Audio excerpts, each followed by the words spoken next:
Todos os dias nós somos lembrados de que o mundo, embora ele seja belo, seja bonito, ele é também extremamente frágil, extremamente perigoso. Mas afinal de contas, o que deu de errado no mundo? Se você quer saber um pouco mais, convido você a continuar nos acompanhando nesse estudo sobre o que é o Evangelho e vamos falar hoje sobre a queda.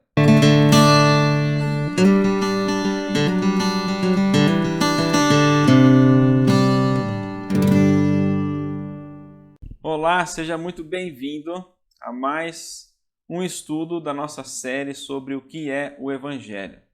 Nós estamos no terceiro estudo. Se você não acompanhou os outros dois, volte ali, assista ou escute para que você possa se inteirar dos assuntos aqui e acompanhar o nosso estudo direitinho sobre o que é o Evangelho.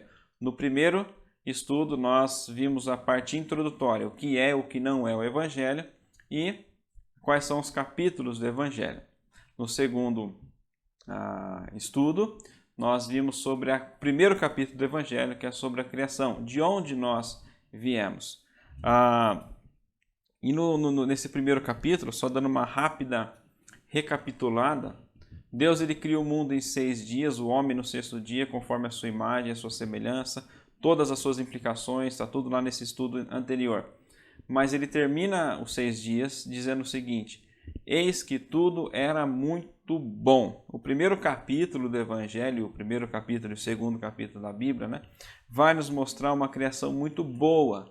Mas agora o segundo capítulo do Evangelho e o terceiro capítulo de Gênesis, a partir do terceiro capítulo de Gênesis, nós vamos ver a tragédia da rebelião humana. Algo deu errado, e algo, não digo que quebrou, que destruiu, mas manchou essa boa criação que Deus havia criado.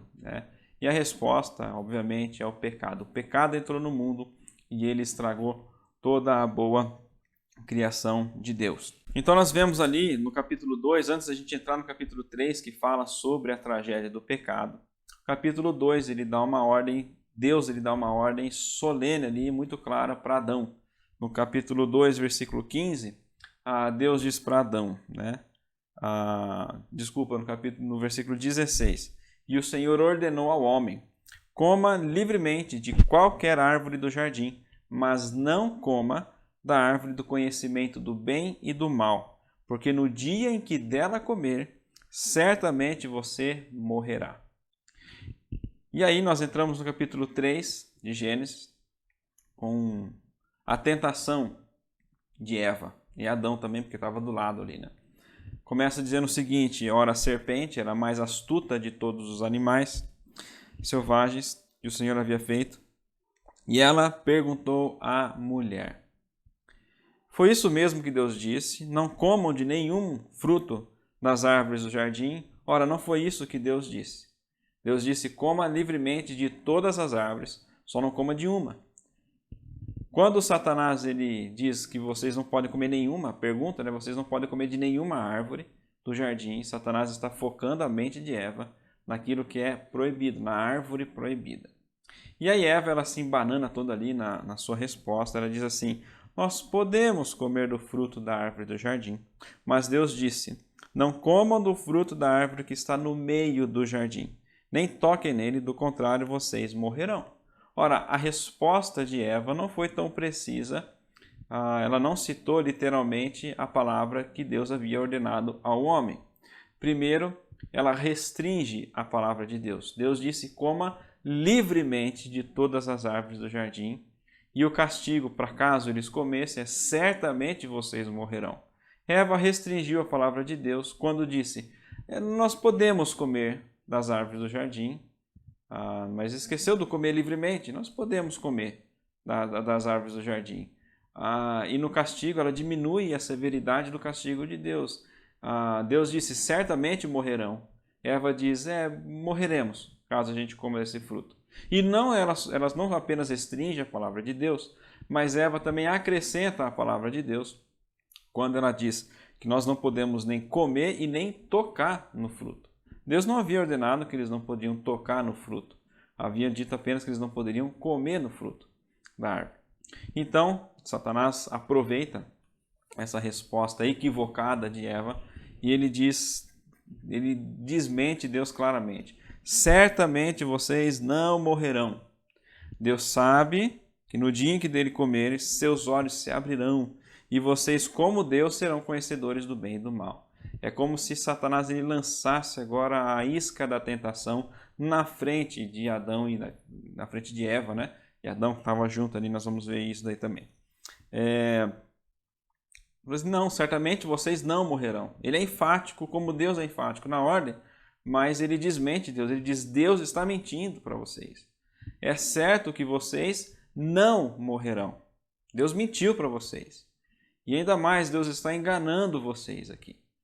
E Deus sabe que no dia em que vocês comerem, seus olhos se abrirão e vocês serão, como Deus, conhecedores do bem e do mal.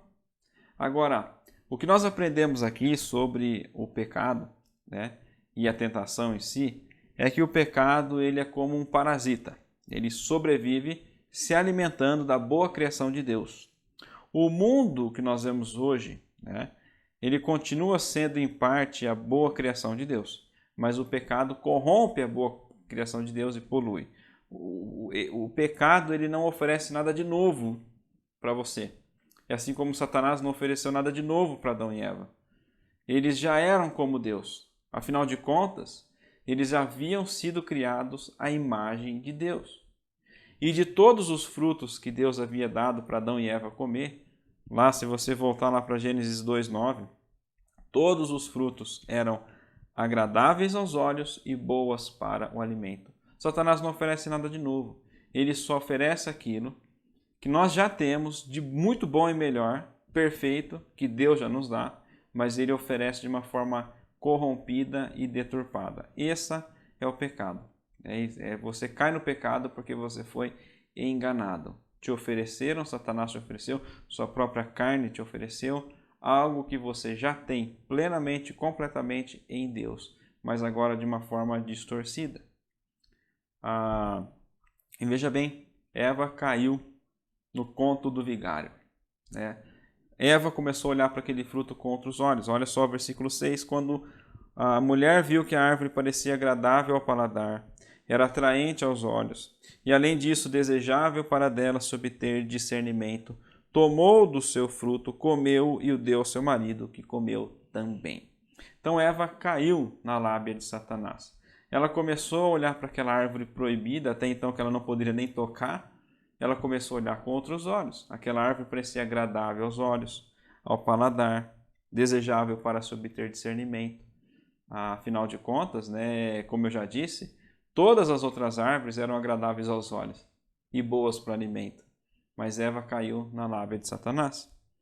Então ela toma do seu fruto, come ele e dá ao seu marido. E na nova versão transformadora, destaca muito bem o que o original diz, estava com ela. E imediatamente nós vemos aqui agora, então, as consequências do pecado. E parece apenas, tá, que Satanás ele estava com a razão, mas a gente vai ver que não estava com a razão. Porque olha só qual foi as primeiras reações, as ações, né, após Adão e Eva terem comido do fruto. Olha o versículo 7. Os olhos dos dois se abriram. Satanás disse: o dia que vocês não vão morrer, porque Deus sabe que no dia em que vocês morrerem, os seus olhos se abrirão e vocês serão como Deus, conhecedores do bem e do mal. Parece que Satanás está certo aqui, porque afinal de contas, Adão e Eva comem do fruto, eles não caem mortos no chão. Muito pelo contrário, os olhos dos dois se abrem. E de certa forma, eles conhecem o bem e o mal. Mas eles conhecem o bem e o mal na prática, não são como Deus. Mas olha só qual foi a atitude. Os olhos deles se abriram e eles perceberam que estavam nus. Então juntaram folhas de figueira para cobrir-se. O resultado desse conhecimento do bem e do mal, quando os olhos deles se abriram, não foi nada agradável. Muito pelo contrário, ao invés de alegria, de satisfação, olha só, eu não vou ler o texto todo, mas você pode acompanhar ali na sua Bíblia. Os olhos dos dois se abriram, eles perceberam que estavam nus. Eles sentiram vergonha. Quando o homem e a mulher ouviram Deus se aproximar aos passos do Senhor, eles se esconderam da presença de Deus. Opa, eles sabiam que eles fizeram algo errado e agora o nosso Pai Celestial, como uma criança, né, que faz algo errado, escuta o pai ou a mãe chegar, corre se esconder. Adão e Eva correm para se esconder também porque eles sabiam que eles tinham feito alguma coisa de errado. Eles tiveram medo, eles sentiram culpa. Essa foi a resposta de Deus. E não só isso, mas quando Deus chama Adão para prestar contas e disse: você comeu, o que foi que você fez? Adão, ele justifica o seu pecado, colocando a culpa do seu pecado na mulher e indiretamente no próprio Deus. Ele diz, ao invés de ele assumir a sua responsabilidade, a sua culpa, ele não foi homem o suficiente.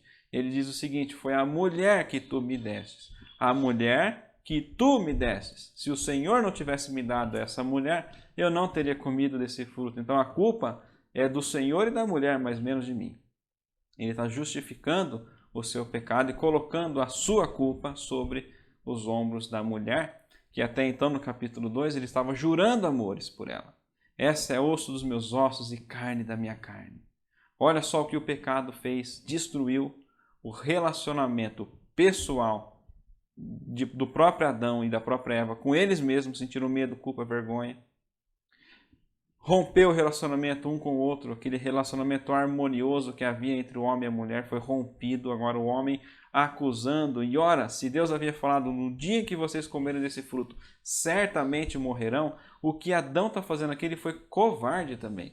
Ele pega a Eva e coloca ela como escudo na sua frente, mata ela. Ele sabia que Deus havia falado, né? O dia que você comer, certamente morrerão. E Adão faz, mata ela, mas não me mata, porque a culpa é dela. Foi ela que me deu e eu comi do fruto. Então, só consequências extremamente desastrosas, né, para o pecado. E parece, né, que, nossa, mas toda essa tragédia que entrou no mundo foi só porque Adão e Eva comeram de uma fruta? Não é só por causa disso. Mas o fato deles comerem uma fruta proibida fizeram eles duvidar do caráter de Deus, da bondade de Deus, né? Daquilo que Deus poderia prover para eles. Eles decidiram trocar sua fidelidade a Deus por uma fidelidade a qualquer outra coisa. E afinal de contas, exatamente isso. A existência do homem como uma criatura está centrada em Deus. Nós vimos isso no estudo anterior. Quando o homem se afasta de Deus, ele não está deixando de ser religioso, ele continua sendo religioso, mas ele está apenas colocando a sua lealdade religiosa em um outro lugar. E é exatamente isso que acontece quando os homens rejeitam a Deus. Eles encontrarão outra coisa como centro de suas vidas. E a Bíblia chama isso de ídolo, ídolo do nosso coração. E é exatamente isso que Adão e Eva fizeram. Eles trocaram a sua fidelidade a Deus por uma fidelidade a Satanás, por exemplo, né? E qualquer outra coisa que você ponha, se coloque no lugar de Deus, que é o centro da sua vida, você não deixa de ser religioso, mas você está adorando outra coisa, ao invés de estar adorando o Senhor. E a Bíblia chama isso de idolatria e muito mais, uma palavra muito mais feia, chama isso de adultério, porque é exatamente isso que faz. O que acontece? Nós estamos trocando a nossa fidelidade exclusiva a Deus como outra coisa que não seja Deus. É como os adúlteros fazem, né? Trocam a sua fidelidade a sua esposa, ao seu cônjuge, né, por uma fidelidade a uma outra mulher, né, ou outra pessoa, outro homem também. Isso, toda idolatria, ela é um adultério também, né? Então, como eu disse, parece que Satanás estava certo aqui, mas não é muito bem o que acontece, né? Satanás não está nada certo, né? Que tipo de morte Deus estava falando aqui, né? Será que era só uma morte física, né? Ou também envolvia uma morte espiritual? E a primeira morte que Adão e Eva presenciaram ali no jardim não foram a deles próprios, né? Mas foi de um animal, né? Lá no capítulo 3, no versículo 21, Deus diz, Gênesis diz, né? O Senhor Deus fez roupas de pele e com elas vestiu Adão e a sua mulher. Foi o primeiro sacrifício, foi a primeira morte que Adão e Eva presenciaram, mas não foi a morte deles próprios, né? A morte deles próprios aconteceu no momento em que eles comeram a morte espiritual, romperam seu relacionamento com Deus. E a primeira morte física que eles viram foi a morte de um animal. Um animal inocente que não tinha nada a ver com o pecado, com a culpa de Adão e Eva, teve que morrer para que com suas peles, né, a pele desse animal, pudesse ser feito roupas para cobrir a nudez de Adão e Eva. E não só isso, mas no capítulo 4, né, de Gênesis, nós vemos uma outra tragédia, uma segunda morte física que Adão e Eva presenciaram ali, que infelizmente também não foi neles mesmos, né, mas foi com seus filhos. Adão e Eva, eles têm 2 filhos, Caim e Abel. E aí, no relato de Gênesis capítulo 4, Caim acaba matando Abel. E no único dia, Adão e Eva perdem seus 2 filhos. Caim, né, que mata o seu filho, o seu irmão Abel, e Caim, que é condenado a viver errante pelo mundo. E quando a gente chega no capítulo 5 de Gênesis, é um capítulo de genealogia, um capítulo que a gente não gosta muito de ficar lendo, né? Mas é um capítulo manchado de morte, capítulo de sangue, porque é a única genealogia da Bíblia onde destaca não apenas que fulano, ciclano nasceu, o gerou ciclano, né? Mas fala da morte. Todas as vezes em que cada personagem que aparece nessa genealogia vai falar que ele viveu e morreu, viveu e morreu, viveu e morreu. Isso serve para nos lembrar que Satanás, apesar de ser astuto, ele não está com a palavra final, ele não está com a verdade. Deus é o Deus verdadeiro. Quando Deus disse certamente morrerão, Deus estava falando a verdade, porque Deus é a verdade. Então aqui o capítulo 5 é um capítulo que fala muito da morte, é para lembrar Adão e Eva e nos lembrar de que a morte agora está no mundo como consequência do pecado. E as milhares de mortes que nós presenciamos, mortes brutais, mortes por doença, a morte que talvez não seja nem uma forma trágica, mas uma morte natural, mas a morte está no mundo para nos lembrar que o mundo foi corrompido pelo pecado.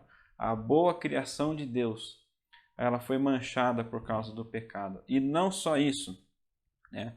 Mas o pecado entrou no mundo e corrompeu todos os homens e o homem como um todo.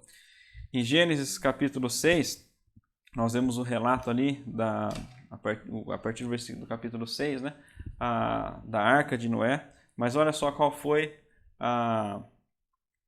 o argumento de Deus para poder destruir toda a humanidade.